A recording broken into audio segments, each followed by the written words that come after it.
ഞാൻ ഓമനിച്ചു വളർത്തിയ എൻ്റെ മകൾ പോലും ഇന്ന് എനിക്ക് തന്നെയാ, വിളിക്കത്ത് പോലുമില്ല. നിങ്ങൾക്ക് പലർക്കും അറിയില്ലാത്ത ഒരു കാര്യം ഞാൻ പറയാം. ഞാൻ ഇവിടുത്തെ ഒരു അന്തേവാസിയായിരുന്നു. എനിക്കൊരു അനാഥത്വം തോന്നിയപ്പോൾ ഞാൻ സ്വയം ഇവിടെ വന്നൊരു 6 മാസം കിടന്നു.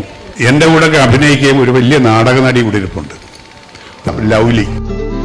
ഒരുപാട് ഒരുപാട് ഒരുപാട് ഒരുപാട് നാടകങ്ങൾ അഭിനയിച്ച ഒരു നടിയാണ്. സ്റ്റേറ്റ് അവാർഡുകൾ വാങ്ങിയിട്ടുണ്ട്. ഇപ്പോൾ ആരുമില്ല. സ്വന്തം അമ്മയെ കൊണ്ട് അവരിവിടെ വന്നിരിക്കുകയാണ്. ലൗലിയുടെ അമ്മയെ വിട്ട് പിരിയാൻ വയ്യ. മാതൃസ്നേഹമാണല്ലോ ഏറ്റവും വലുത്. ഭർത്താവും മക്കളും പറഞ്ഞ നിങ്ങൾ തള്ളയെ കൊണ്ട് എവിടെങ്കിലും കൊണ്ട് കളയുന്ന, ഒരമ്മയെ കൊണ്ട് കളയാൻ ലൗലിക്ക് കഴിഞ്ഞില്ല. ബുദ്ധിമുട്ടായി, പീഡനങ്ങളായി, പ്രയാസങ്ങളായി, ദാരിദ്ര്യമായി, ആയകാലത്ത് ഉണ്ടാക്കിയതെല്ലാം പിള്ളേരെ പഠിപ്പിച്ചു. പിള്ളേരത് സർക്കാർ ഉദ്യോഗസ്ഥന്മാരാ. അവരിവിടെ വന്ന് അഭയം പ്രാപിച്ചിരിക്കുക. 2 കൈ നീട്ടി ഗാന്ധിഭവൻ അവരെ സ്വീകരിച്ചു. ഇതാണ് അവസ്ഥ, മനുഷ്യന്റെ അവസ്ഥ. ഞാനും എൻ്റെ ഭാര്യയായാലും എൻ്റെ മകളുമായിട്ടൊക്കെ ഒരാൾ തിരസ്കരിച്ചു വേണമെങ്കിൽ പറയാം. അവരൊക്കെ എന്നെ ഉപേക്ഷിച്ചു. ഒറ്റപ്പെട്ട് കഴിയുന്ന ഒരു അവസരത്തിലാണ് ഞാൻ ഇവിടെ അഭയല്ലേ. ഞാൻ ഓമനിച്ചു വളർത്തിയ എൻ്റെ മകൾ പോലും ഇന്ന് എനിക്ക് തന്നെയാ.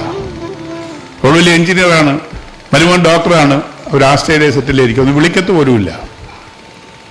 അവർക്ക് ഞാൻ വെറുക്കപ്പെട്ടവനാണ്. ഒരു പിടി നമ്മുടെ കയ്യിൽ വേണം. കാര്യം ഏത് സമയത്താണ് എന്ത് സംഭവിക്കുന്നറിയില്ല. ഇതൊക്കെ നമുക്കെല്ലാം ഒരു പാഠമാണ്.